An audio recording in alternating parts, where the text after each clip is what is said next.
This test is quite difficult. Try to score 33 or above. Lastly, don't forget to tell us your score in the comment below. Section 1. You will hear a student from overseas phoning the Student Accommodation Office of a college in the UK for some information. First, you have some time to look at questions 1 to 4 on page 2.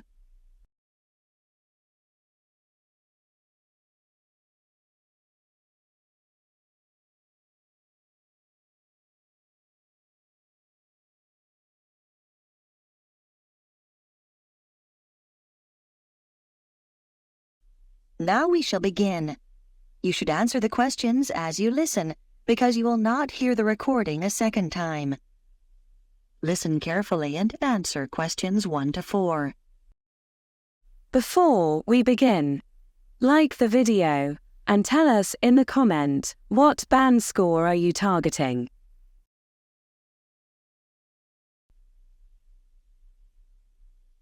College Accommodation Bureau, Darren speaking. How may I help you? Oh, good morning. I'm starting at the college in September and I need to find some accommodation. Right. Well, there are various options. The first one is to stay in college accommodation. That'd be a single room. How much would that cost? Well, it depends.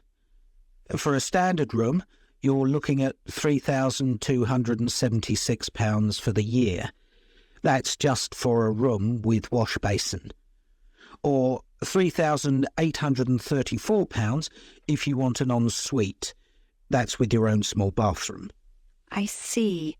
That's more than I expected. It does include heating. That's quite a saving because energy costs can be high, especially in winter.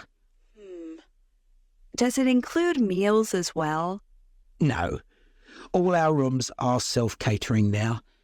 There's a shared kitchen on each corridor where you can cook if you want to, or there are plenty of places to eat out on campus. Okay. And you said that's the price for the whole year? Well, you pay annually, but actually it's for 36 weeks. It doesn't include holidays. You have to vacate the room then. I'd need somewhere to stay in the holidays. I can't afford to go home. The flights are too expensive. Well, there is another option. Several families who either work at the college or have children studying here offer visiting students a room in their homes. Oh? We call this arrangement home welcome, and we've still got a few places left at the moment.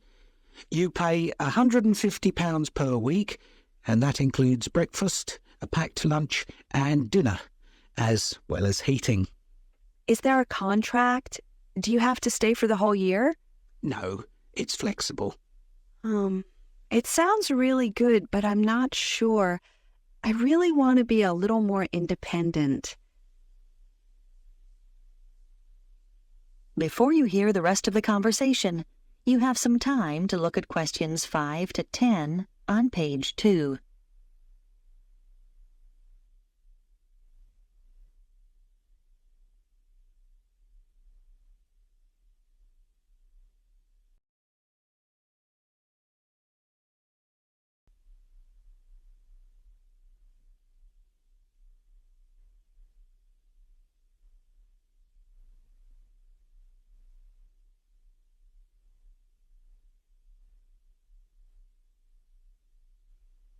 Now listen and answer questions 5 to 10.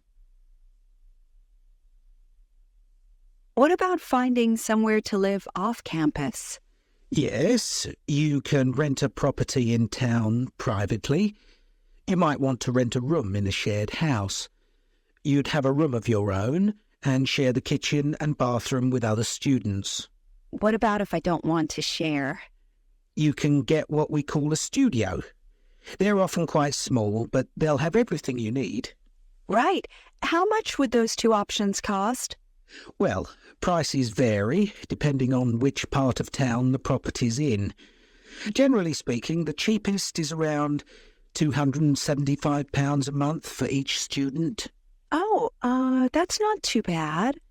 Yes, but it can also be as high as £490, and then you'll have to pay all your other bills.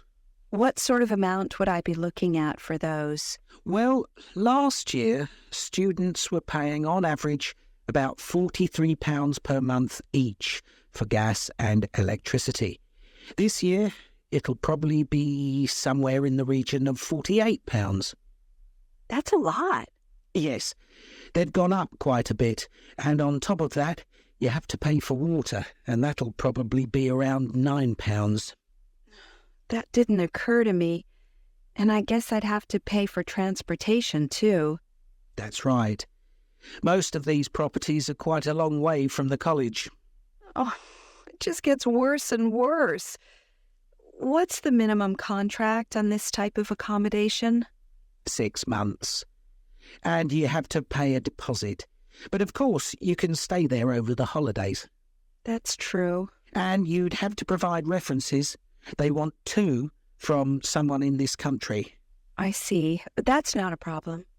If you do choose this option, we can't find the property for you. You'd have to go through the estate agent which manages the property for the owner. Right. Thanks. Well, I think I'd like to see what's available privately. Could you give me the estate agent details? That is the end of Section 1. You now have half a minute to check your answers.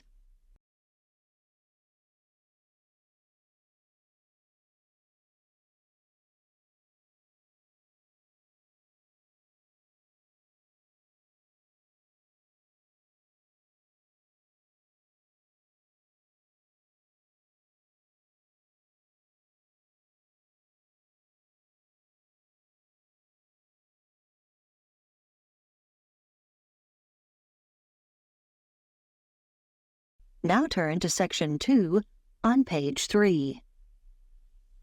Section 2.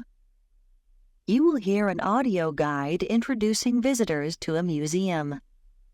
First, you have some time to look at questions 11 to 15 on page 3.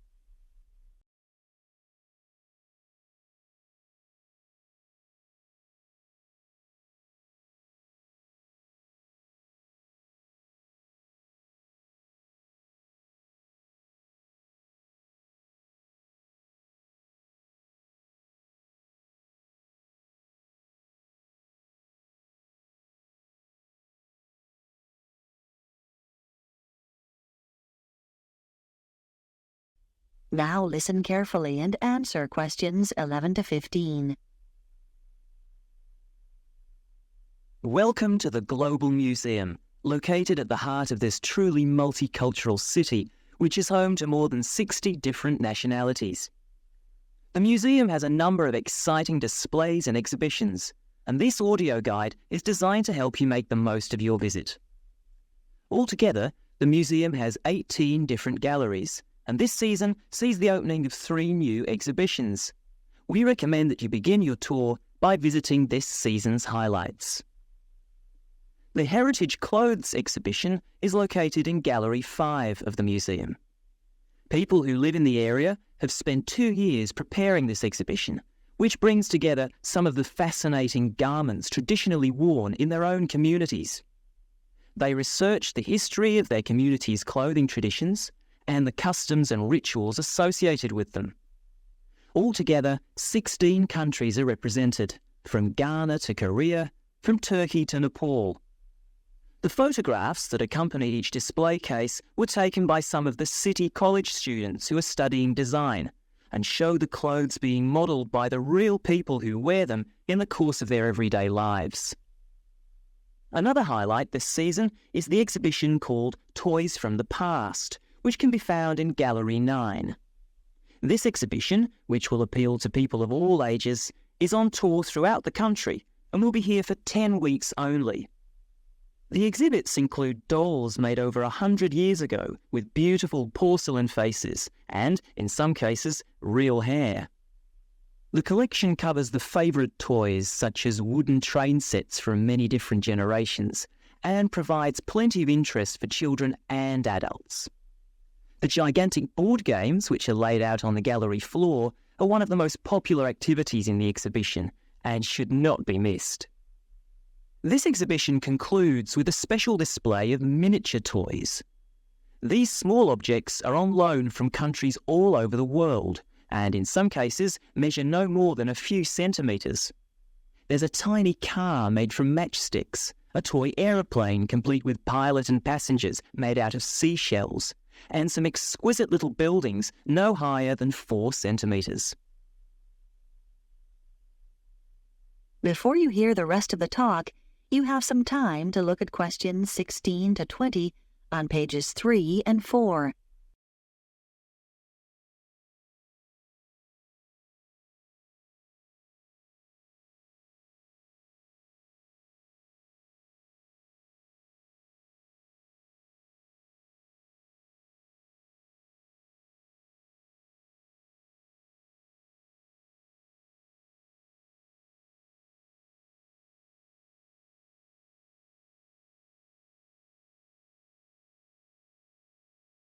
Now listen and answer questions 16 to 20.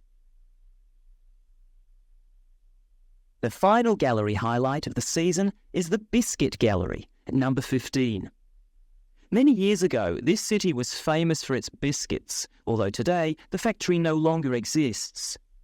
Did you know, for example, that before biscuits were packed in paper or cardboard boxes, biscuit tins were fashion items? The factory made tins, round, square, triangular, hexagonal, for a whole range of different occasions, to celebrate national events, festivals, famous faces, and so on. One fascinating display deals with people's favourite biscuits. There are sweet biscuits and savoury ones, biscuits filled with jam and biscuits filled with currants, biscuits with pink, yellow and white sugar icing, or coloured sugar flowers. When the factory finally closed, it announced that people's favourite biscuit was not, as you might expect, a chocolate biscuit or one filled with jam and cream, but a plain, savoury one which was eaten with cheese. When you get to the end of the exhibition, there's an entertaining hands-on activity to fill your own biscuit tin. All the biscuits ever produced by the company are piled up on a table along with various tins. The biscuits are made out of thin pieces of wood, but the weight, colours and shapes replicate the original biscuits. Your job is to fill a tin with biscuits so that when the lid is taken off, they sit there as neatly as they did when the job was done by machine. It's not as easy as it looks. If you would like to buy a memento of your visit, there is a museum gift shop selling postcards, souvenirs and handmade pottery next to the information desk on the ground floor. And finally, if you don't want to carry your coats and bags around with you during your visit, please make use of the free lockers provided by the museum. Enjoy your visit. That is the end of section 2. You now have half a minute to check your answers.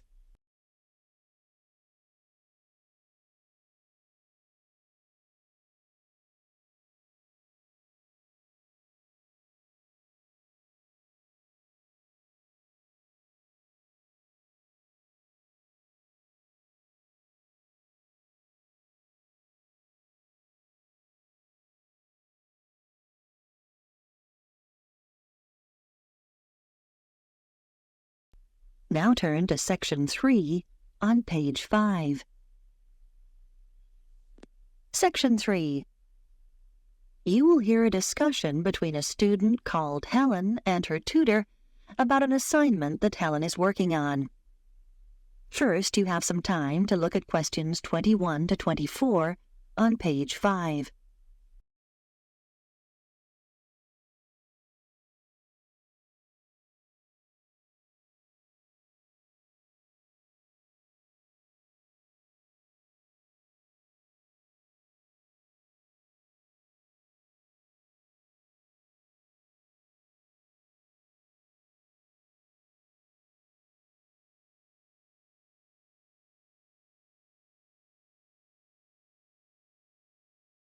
Now listen carefully and answer questions 21 to 24.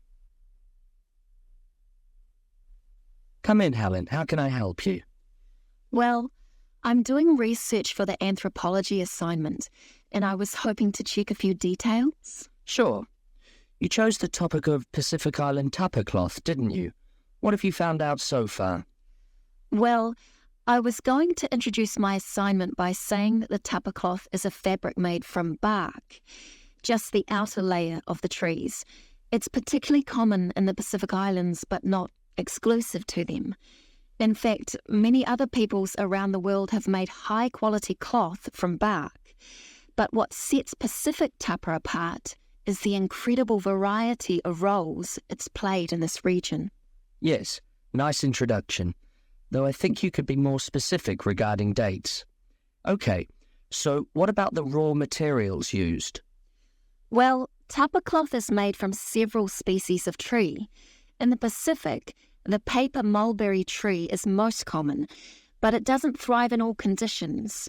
In fact, it wasn't originally found in the islands, but was carried in their canoes by the first migrants. Tapa is also made from the breadfruit tree, which is convenient because its fruit is a staple food. The paper mulberry tree is only grown for tapa making, though. Yes, that's good.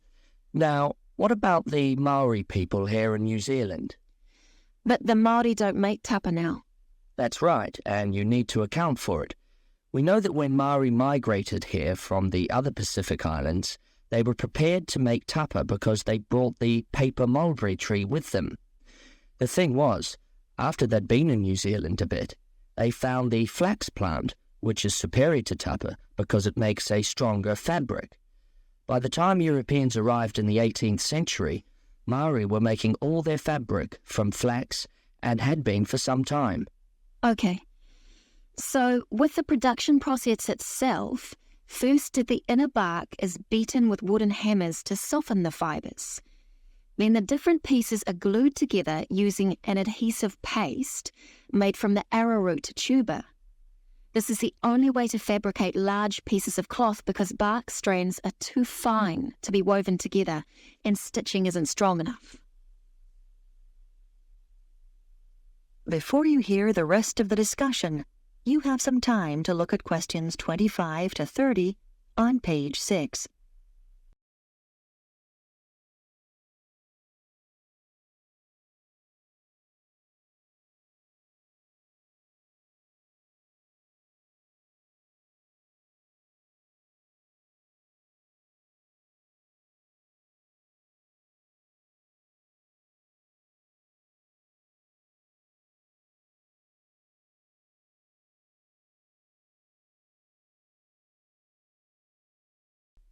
Now listen and answer questions 25 to 30.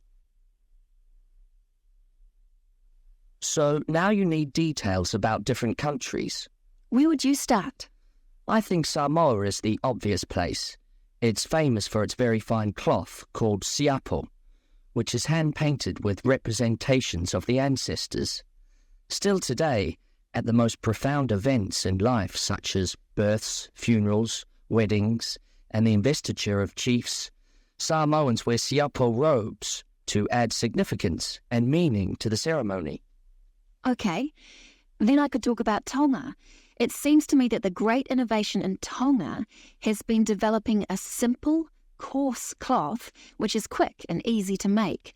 This is suitable for all sorts of everyday functions around the house like bed covers, mosquito nets and curtains. Good point. Now, what about Cook Islands tapa? Well, the soil there is poor quality, so the breadfruit tree is often used. One type of thick cloth called tikoru was wrapped around the poles and used to mark the entrances to places of worship, so it was highly regarded in local culture. You might mention Fiji as well, which is interesting because tapa was actually used as a currency there. Fijians used to sail between the islands and exchange tapa for other commodities like canoes or pigs. I know that in Tahiti the tapa cloth is different because the patterns are in colour, which is considered more valuable than the usual brown patterns. You're right about the Tahitians using coloured pigments, but they aren't more valuable. The colours are only a decoration. People enjoy wearing bright robes, especially for dancing and competitive games, and do it just for fun. Oh, I'll make a note of that. Well, the last place I was going to mention was Tikopia. Even today, it's commonplace to see people wearing clothes made of tapa cloth. In many of the other islands, the tapa only comes out on special occasions. But here, you see people working in the gardens wearing tapa. Sounds promising, Helen. I'll look forward to reading your assignment. That is the end of Section 3. You now have half a minute to check your answers.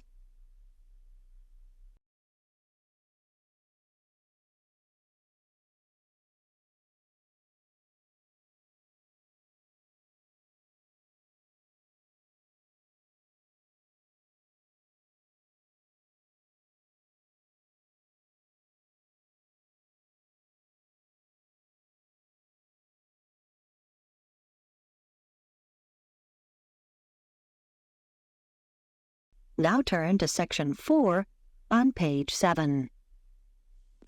Section 4. You will hear part of a talk about research into learner persistence given by a university lecturer to her colleagues. First, you have some time to look at questions 31 to 40 on pages 7 and 8.